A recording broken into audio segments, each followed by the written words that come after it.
Yo! Hello. Good afternoon, ladies and gentlemen. Ready for some hot chocolate news? Got a minute for some hot chocolate news?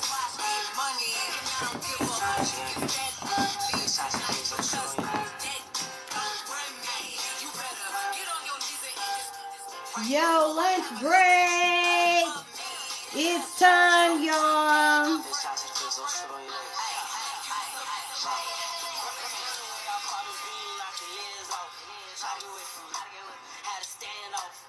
Yo, y'all ready to get into some hot chocolate news? I know. Come on, let me entertain you. Yes, I got it. Oh my goodness, all the notifications on the left, right? Jesus. Hey, y'all, how y'all doing? How y'all doing? We about to get into some lunch break news because, yo, it is going down. Yo, hey, y'all, what's good? I know it's been a while, right? I know, it's been a while. Yeah. Well, hello. Y'all like the fit? Double tap the screen if you like the fit. Yeah. All the way from Columbus, Ohio. This is what I'm giving y'all today. All right.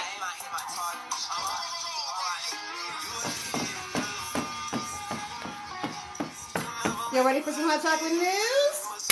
Hey, Deanna Brooks. Hi, Buka Bud. All right, yo. I probably should put some enhancement on, you know what I'm saying?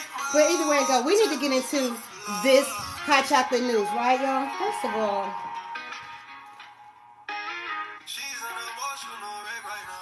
right, let's turn down the music.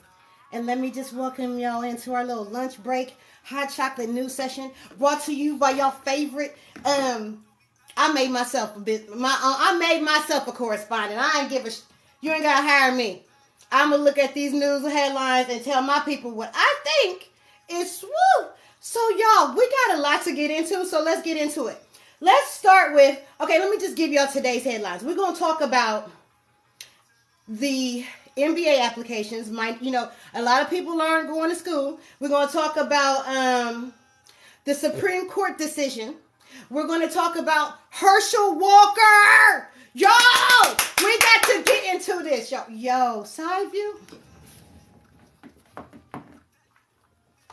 He said side view. You know, had to see the side view. Yeah. You know, it's one of those little fancy shirt dresses. You know, they've been coming out with a lot of nice fashion for us ladies. And I am here for it. And y'all see, I give it to you every day. Every day you're going to get it from me like this. Now, let's get into it, y'all. We got to get into this news. First of all, I do not like the fact that I don't got no enhancements on. All right, let's see. All right, okay, I don't like that. What the hell? No, okay, so, all right. Hurricane Ian. Yo, listen. Residents of one of Florida's barrier islands will be allowed to return to view their homes today, which is a good thing. For the first time since Hurricane Ian has devastated the state last week, they can go back home. They're allowed to return to view their homes today. Now, it says view. Okay? So, it says that Ian wiped out a portion of the causeway that's connecting the Sanibel Island to the mainland, y'all. Said that it's setting the stage for days of evacuations by air and sea as crews search for people who were stranded. While residents in this area will be given access to their properties today, you know, they can go back and view it. Officials warn the island remains extremely unsafe with alligators running around and snakes all over the place. So I don't know about going back home, y'all. Y'all wait till they get the alligators and the snakes together. Do not go back home yet. Oh my God, Sanibel Island? Swear to God, it says here. Now, this is being reported by, I'm sorry, I get my news from a variety of places, but make sure that y'all don't let me forget to tell y'all where I'm getting my sources from. Because this is from CNN's 5 Things that came out at 6:49 a.m. 5 hours ago. And it says in the fourth thing that Hurricane Ian, basically the residents of one of Florida's barrier islands are allowed to return and view their homes today. However, that little causeway connecting Sanibel Island to the mainland is basically where they're going to set the evacuation stage at for the air and the sea of, getting everybody. But listen, y'all, they're saying do not go back thinking that you can just go view your home. It's saying that the alligators are going to be running around. There's snakes all over the place. And they've had to evacuate approximately 1,000 people from the Sanibel since Ian ripped through the island. Meanwhile, President Biden and First Lady Jill Biden are scheduled to visit Florida today to see the destruction themselves firsthand. And like I said, it's alligators and snakes running around. What the? Oh my God. Also, CNN is reporting that NASA and SpaceX are set to send the first native, did you hear me? The first Native American woman into orbit today. I get very emotional. I get extremely emotional whenever I see a brown or black girl doing something magical. That's why the name of my business is Black Girl Magic Masters. I love it. I love seeing it. But yeah, they're going to send the first Native American woman into orbit today. The astronaut, NASA's Nicole Anapoon will serve as mission commander on the trip scheduled to kick off at 12 noon today. Okay, so it should have happened about 21 minutes ago. Hopefully, nothing, But Man and 3 crewmates will ride on SpaceX rocket set to take off from the NASA's Kennedy Space Center in Florida today at 12 o'clock. They'll travel to the International Space Station for a 5-month stay, joining a long list of astronauts to serve as the full-time staff aboard the orbiting laboratory, which has hosted humans for nearly 22 years. Did y'all know that? Oh my goodness. On her trip, Man will carry some special mementos, y'all. She's going to carry her wedding ring. She's going to carry a surprise gift for her family and a dream catcher that her mother gave her. I will not get emotional and start crying right now. We got to move on. Also being reported in CNN's 5 Things is every 24 hours, 27,000 trees are cut down for toilet paper. Also 31.1 trillion. 31.1 trillion. 31.1 trillion. That's the amount of America's national debt after reaching a new milestone this week amid a historically high inflation.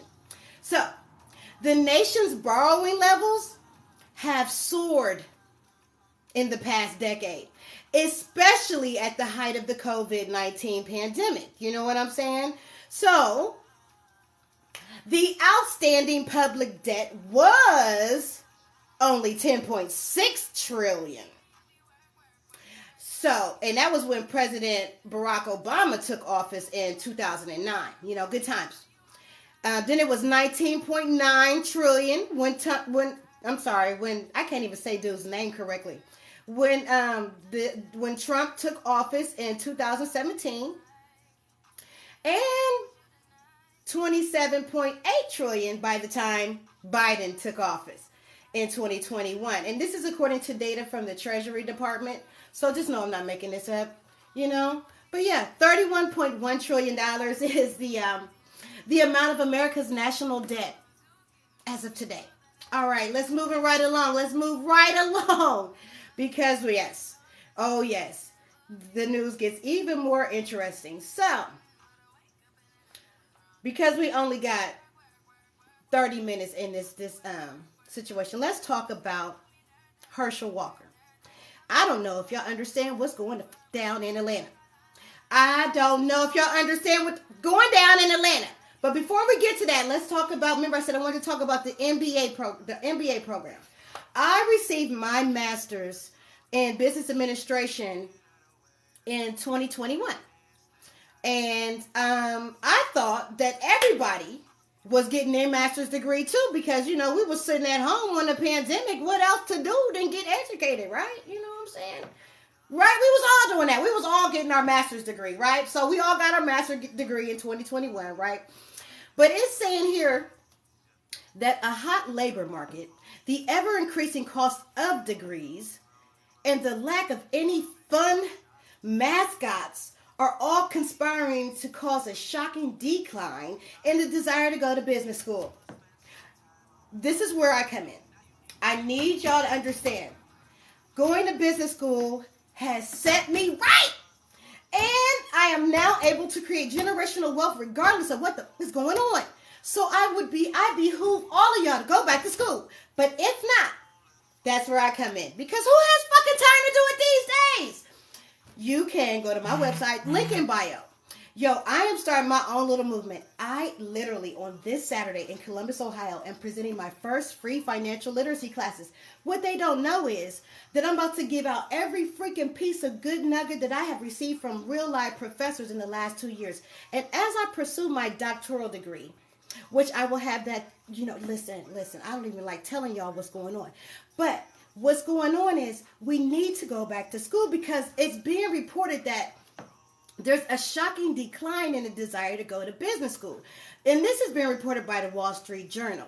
Applications are down more than 15% at Harvard. And y'all know y'all smart.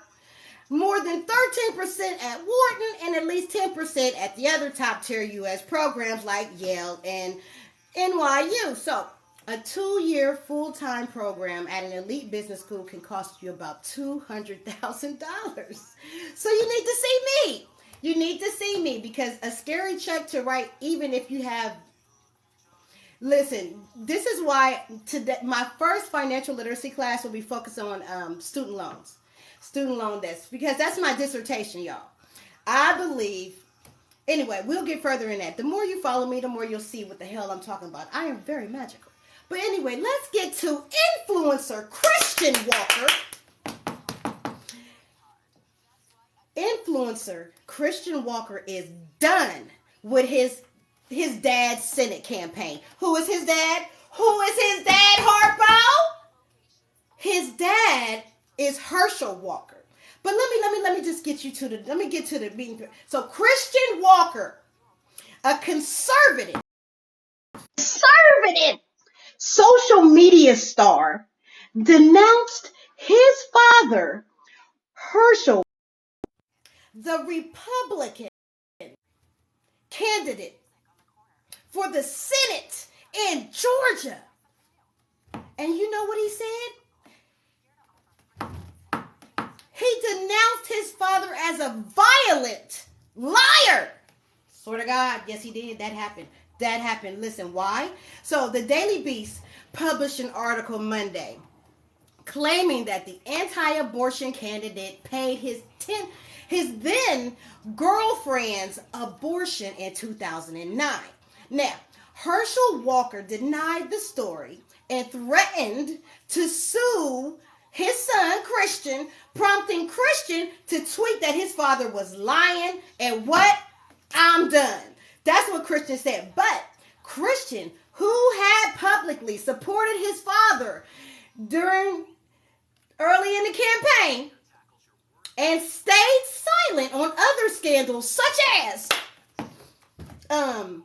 claims that Herschel abused Christian's mother and the revelation of another 3 kids from different women, you know what I'm saying, because he didn't want to get onto that. You know, he was quiet during those times. Why talk during them times, right, Christian? You know what I'm saying? There's nothing to talk about there. No, but it didn't stop there, though, because he dropped a pair of video monologues yesterday referencing those earlier reports and calling Herschel, his dad, out for atrocious behavior. Now that's what happened. Now here's the big picture. Here's the big picture for all of us. The online family drama isn't taking place in just any Senate race. Yo, it is happening in one that could literally determine who controls the chamber. So we all invested now. We all invested now. What you say, Kristen? What you say about your dad, Kristen? Harpo. So anyway, like I said, the big picture. The online family drama isn't taking place in just any Senate race. It's happening in one that could determine the control of the chamber. So GOP leader Mitch McConnell, almost cuss, recently flagged Georgia. He recently did this. He recently flagged Georgia and Nevada as the party's best possibilities for picking up seats needed for the majority, right? Well, this is sending a whole glitch in little Mitch's plan. There's a glitch in your plan, Mitch, because you didn't know. See, okay, let me go on. The race against Democratic incumbent, my favorite, Raphael Warnock. You running against Raphael Herschel? Get him. I swear to God. Georgia, I know I can depend on y'all. Y'all the reason why we even got Joe Biden. So I don't know who I'm talking to. I don't even know what I'm talking. This is where my paternal part of my line come from anyway. Macon, Georgia. So I already know we're going to do what we need to do in Georgia. I already know. I'm sorry, Georgians. I'm sorry for even acting like I didn't know we know what time it is. Oh, my. So that was just that. We got a little bit more time, y'all. We got, 30 minutes? Now, we need to go on and talk about the Supreme Court voting. So, you probably missed it. Now, if you ain't been paying attention to my hot chocolate news, I'm going to give you that real. I am. So let's get into it, y'all, because we got to get into it. So, and that was being reported off of Morning Brew. I got that information from Morning Brew, which they dropped at 6:06 this morning, and that was from Morning Brew. You guys, well, they went in. It's some more news that just popped down. Okay. Oh man, I forgot it's lunchtime, and this is when all the good emails come through. All right, so being reported on CNN What Matters, because this is what matters. This is really what matters, y'all. And it's hump day. It really is hump day.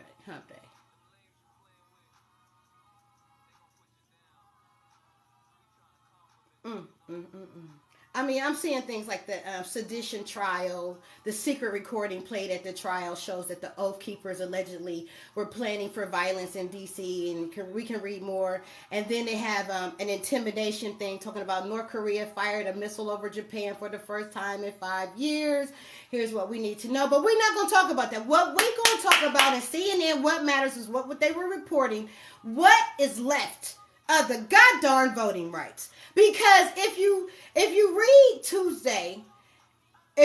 Tuesday that the Supreme Court was hearing a challenge to a key part of the Voting Rights Act, you might have thought to yourself, didn't they already get the Voting Rights Act? And you was right. They did a few times, actually. Okay? A few times. But the landmark 1965 law looms large in American elections, even though conservative justices on the Supreme Court seem to be over it. Like, you know what I'm saying? Recent efforts to update this voting rights situation have all fucking failed. You know what I'm saying? Recent Supreme Court decisions have neutered it. And the question is now, what is left? You know what I'm saying? The laws is broken into 5 sections, y'all.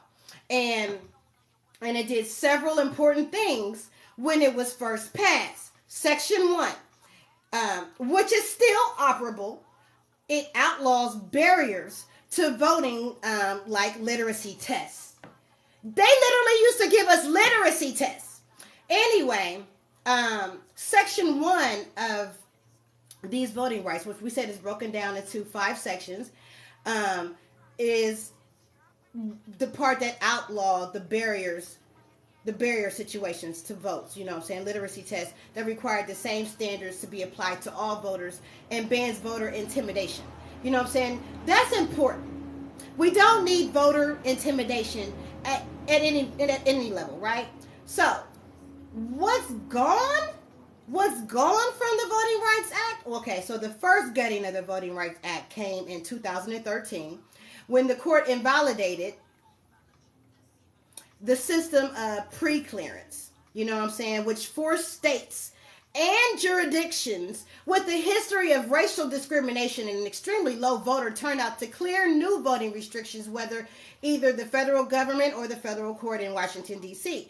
But in the case of the Shelby County versus Holder, Chief Justice John Roberts noted that the formula for determining which states and locations must pre-clear the voting laws changes. It basically was based from data from 1964, 1968, and 1972. And then it goes on to say, he goes, our country has changed, he wrote. This is Justice John Roberts saying our country has changed, arguing that Congress should come up with a new formula. You know what I'm saying? It never did. It never did.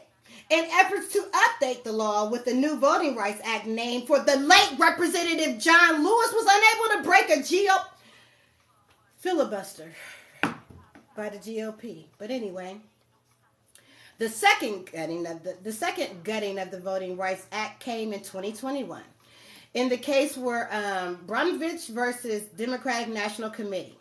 The Supreme Court upheld provisions of an Arizona law that would throw out ballots cast at the wrong precinct, and it limited who could collect absentee ballots. So the decision opened the floodgates to new restrictions in GOP-controlled states and called into question protections in Section 2 of the Voting Rights Act called vote denial, or making it basically hard for people of color to vote.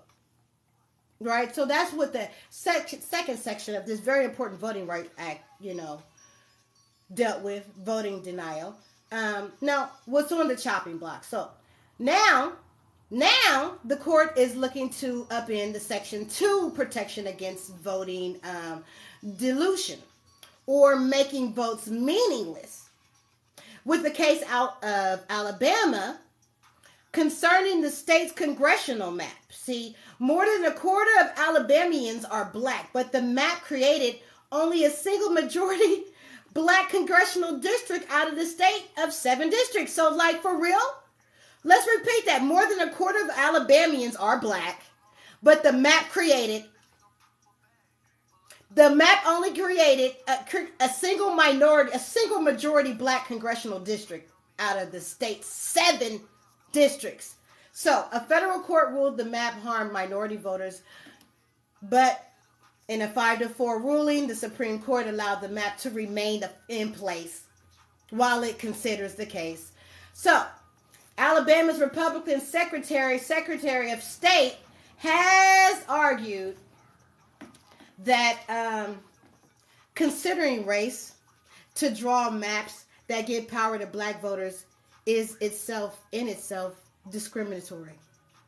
A result favorable to Alabama could let the state draw congressional lines in such a way that no minority votes would ever have a reasonable chance of achieving proportional influence at all, because is systematic racism, my friend. That's how you do it.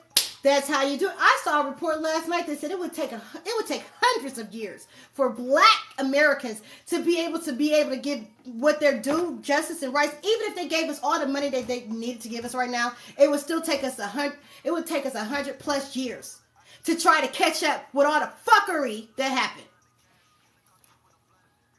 And now we're gonna keep on going because you already know. Woo! So, note. Another great CNN newsletter, Frederica Shelton, writes in the Citizens newsletter this week that the Alabama case is one of the 2 of the courts that it is hearing that could change future elections, and we can read more about that. Also, Schouten also has a strong report on the scramble to make sure that Floridians that are affected by Hurricane Ian can vote, because that really, really matters. That's coming up. Now, A Different America, after it was passed in 1965, this Voting Rights Act, it had an immediate effect. And updates to the law were passed periodically under both Democratic and Republican presidents until 2006. So, this added protections for non-English speakers, among other things. Because, see, those is our people. They brown people, they don't speak the English, though. So, they got, what I'm saying? So, we had that voting right protection in there for them, but So, the Voting Rights Act was passed at a time when fewer than half of the eligible black voters were registered to vote in some southern states. Now, black Americans overall are still generally less likely than white Americans to vote in both congressional and presidential elections, according to the census data. But the gap shrank during the Barack Obama era. Y'all seen it. Younger black Americans were more likely than younger white Americans to vote in 2008. And according to the census data, in 2012, black Americans turned out a higher rate than white Americans overall. Because, you know what? They actually cared about who was in there running for office. Now, what has happened since 2013, y'all? Now, listen. Now, I hope that y'all got y'all lunch on y'all lunch break. I hope that y'all did what y'all got to do. But literally, we got 20 minutes left. Now, in elections since then, and since the Supreme Court's 2013 pre-clearance decision, a gap has re-emerged between white voter turnout and black voter turnout. See, according to the Brennan Center for Justice Analysis of the census data and this CNN, What Matters report, it happened in conjunction with a raft of strict voter ID laws that was passed over the last decade that were made possible in part by a 2008 Supreme Court decision. So, there is research that suggests that laws can reduce turnout in more racially diverse areas and that they also do not affect enough people to alter the outcome of elections. Now, here's what to make of the higher turnout. Now, according to this publication, they talked with a professor at the University of California who has studied the effect of voter ID laws. And he argued voter turnout alone does not tell the story of access to voting. He said that one can look at the relatively high turnout and say, hooray! Or one can look at the turnout and say, well, actually, with a more open, more democratic process, we would have had much more of a higher turnout. And with a more open, more equitable democratic process, we would have had an even more higher turnout, and that's what Mr. Hochnow said. That was the University of California professor in San Diego. But Zoltan Hochnow, okay. Now, moving in the right direction, the U.S. Commission on Civil Rights, a bipartisan organization, issued a unanimous report in 2018 that found voter restrictions were affecting minority voters. Okay, so what they said. They said, we got here from 1965 because of those tools, because of the protection. It's a fool's errand to think that we don't still need them, and that the last 10 years or so basically are a clear indication that that's the case. Now, that's what Danielle Lang, who leads the voting rights team at the Campaign Legal Center, that's what she told CNN. Now, she says that things like long lines at polling places, absentee ballots that are thrown on technicalities, and all other obstacles seem to disproportionately affect minority communities. Yo, I just got a report that comes in. A restriction period for social issues, electoral, and political ads in the U.S. will start on November 1st, according to Facebook. Oh, okay. And, hey, Nashville. Okay, now paying attention to the comments, y'all. Hey, it's all about the news. When I say I'm going to do the news, I'm about to report it because y'all got to do lunch. We only got I'm only going to give you like 30 minutes, 45 minutes. of, you know what I'm saying, something for you to watch as you eating or, you know what I'm saying, taking your break. But listen, this CNN Matters report on the voting rights situation says in the future, Lang predicted that these will seem obviously discriminatory in the future. And she says, with the benefit of hindsight, things like poll taxes. Thank you, Green Man. Ambush. Thank you. There's also a strong argument that when people are given more ample opportunity to vote, they do. The 2020 presidential election, during which states extended and expanded voting options due to the COVID-19 pandemic, saw the highest turnout in the 21st century. So, wow. Here's the new barriers to voting rights. Multiple states have moved since 2020 to limit early voting and the voting by mail. So, those efforts were basically largely led by Republicans who theoretically stand to gain more if fewer people show up at the polls. You know what I'm saying? And fewer minorities vote. Since 2021, 18 states have passed 34 laws that somehow restrict access to voting. According to an ongoing review in the Brennan Center, that's what it says. Other states have passed laws that make it easier to vote. See, the restrictive laws will affect voters of color more than the general population. This is according to the Brennan Center. Some of the restrictions seem pretty clearly aimed at black voters. You know what I'm saying? Such as restrictions on Sunday voting.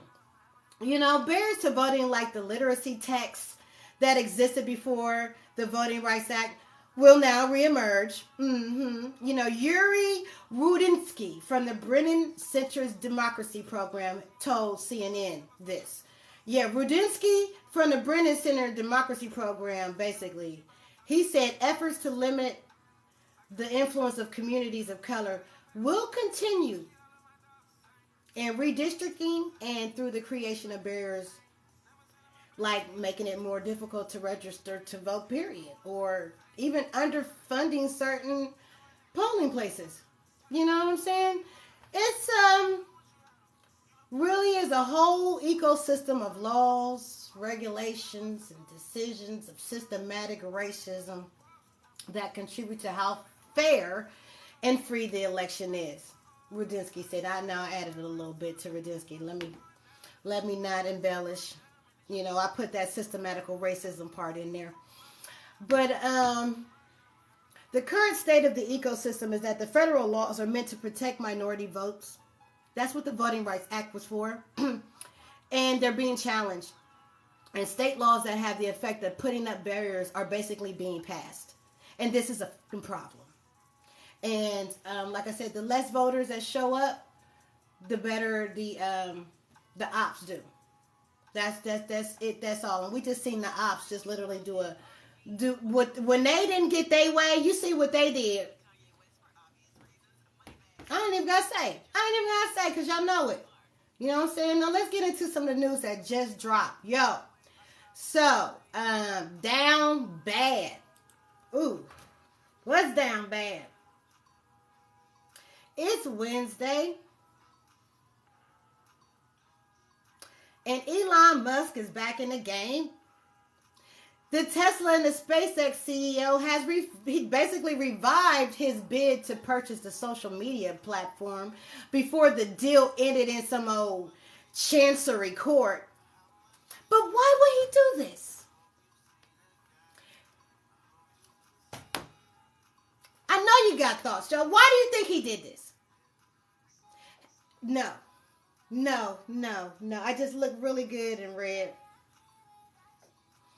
I don't have any affiliation. Okay, I'm lying. But no.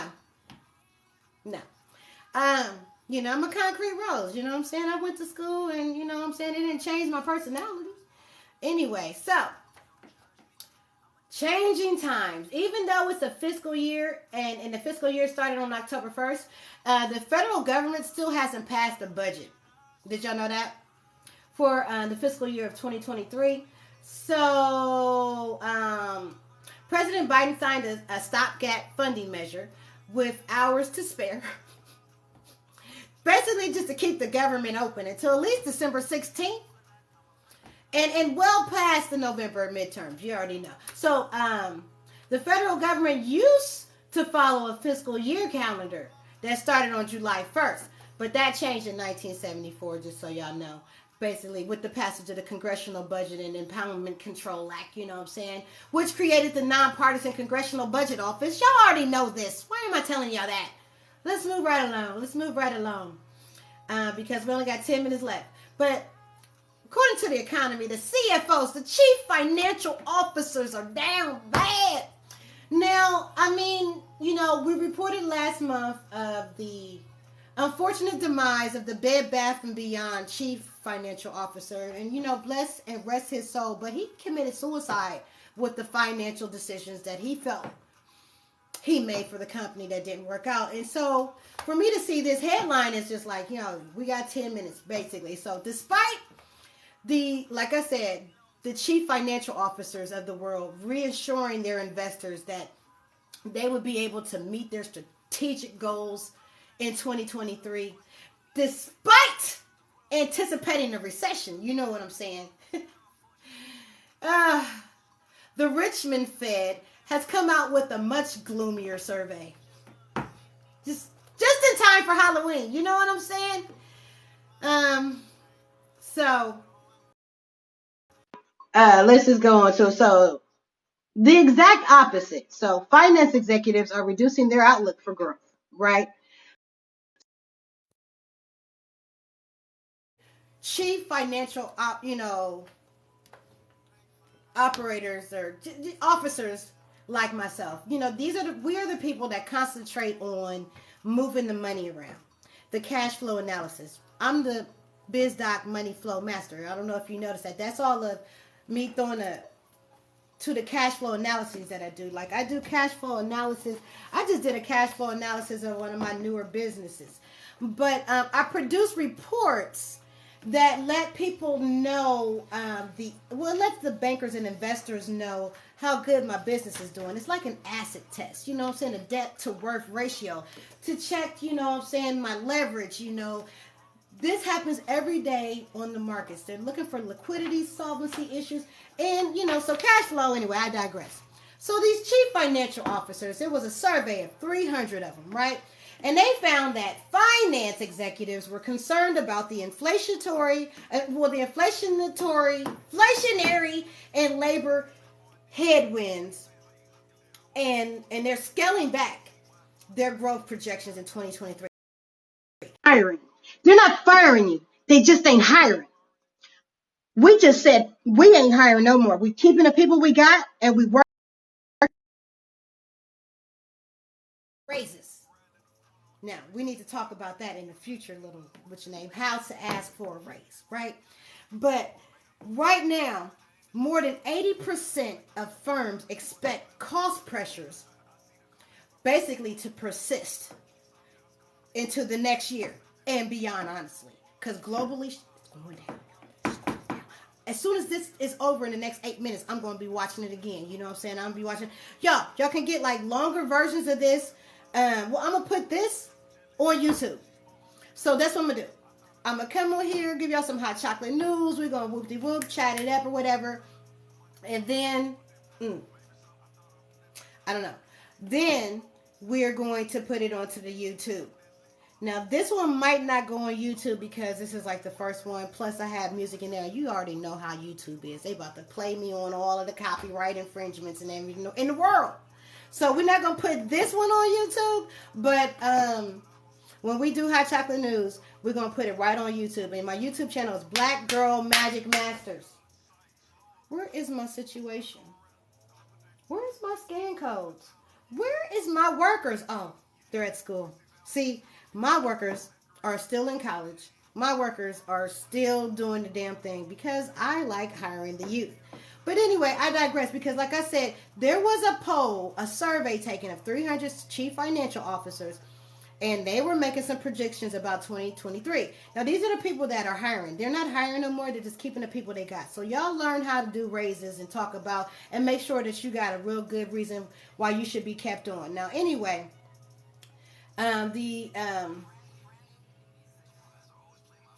It's not surprising to see that real gross domestic product growth expectations is decreasing in a time of heightened uncertainty with supply issues.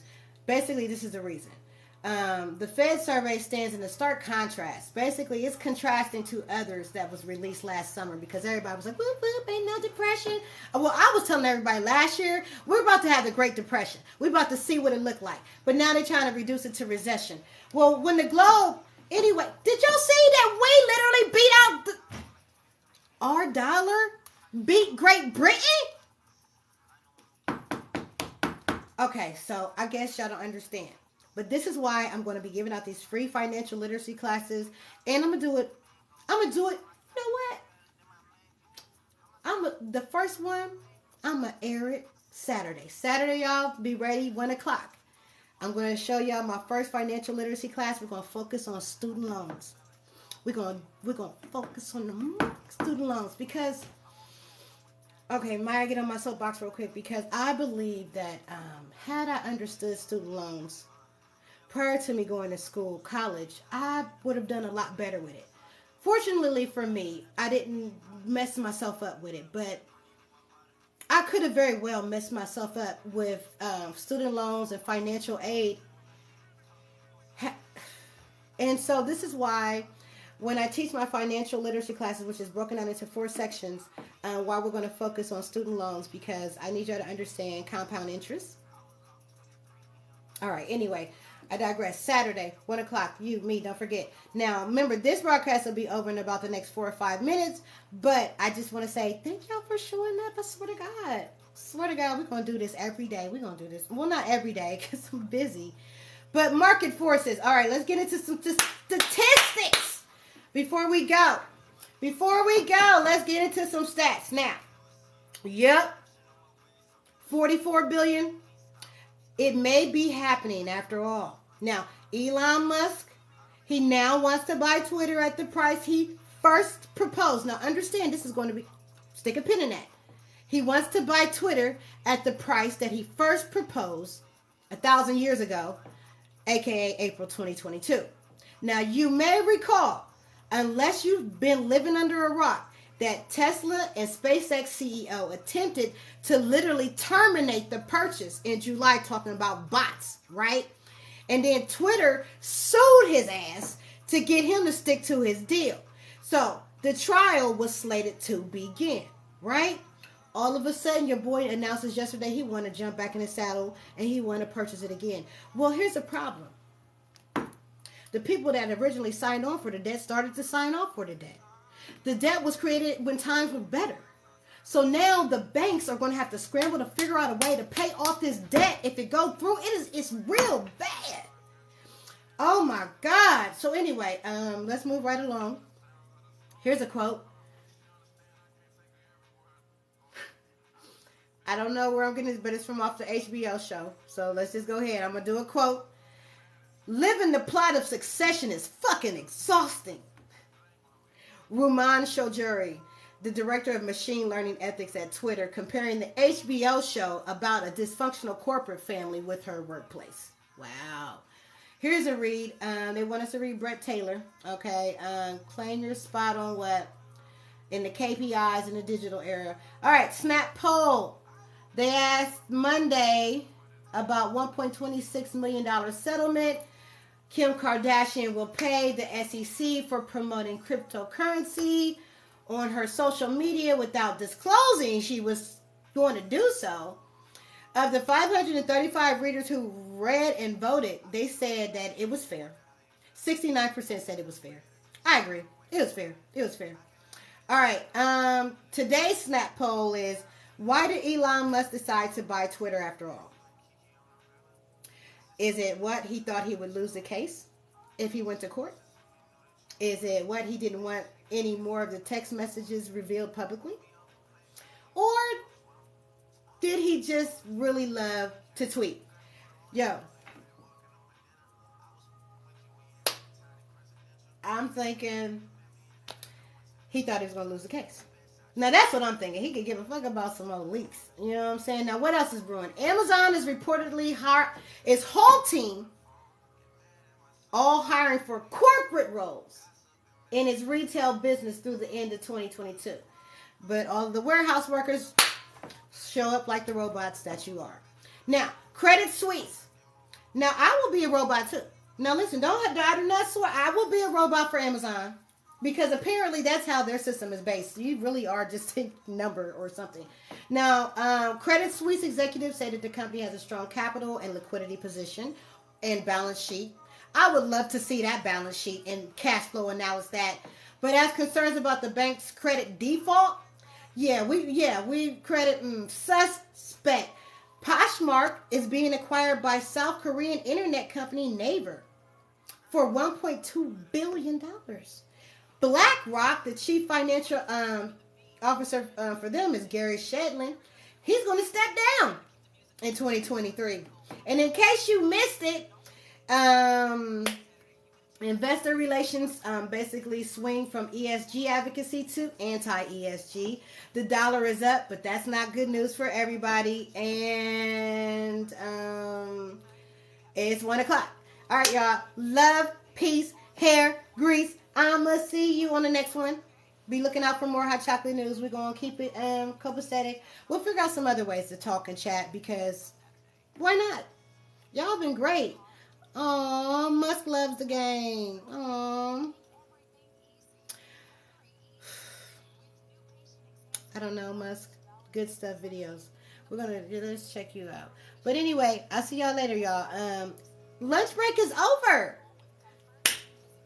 We scheduled for 45 minutes, and just like TikTok be like, yo, you better get on there. You got 5 minutes. TikTok be like, you got 5 minutes, girl. Get on there. I'm going to need them to be like, okay, you did your 45. Good stuff. Thank you. Good stuff. Hey, Ken. You know, this button holding it all together. The button ain't holding it all together. That's my shirt. That's my shirt dress. Holding it all together. Literally, it's my blazer. Yay. Uh-huh. Sorry, I'm just voluptuous. All right, y'all. Love, peace, hair grease.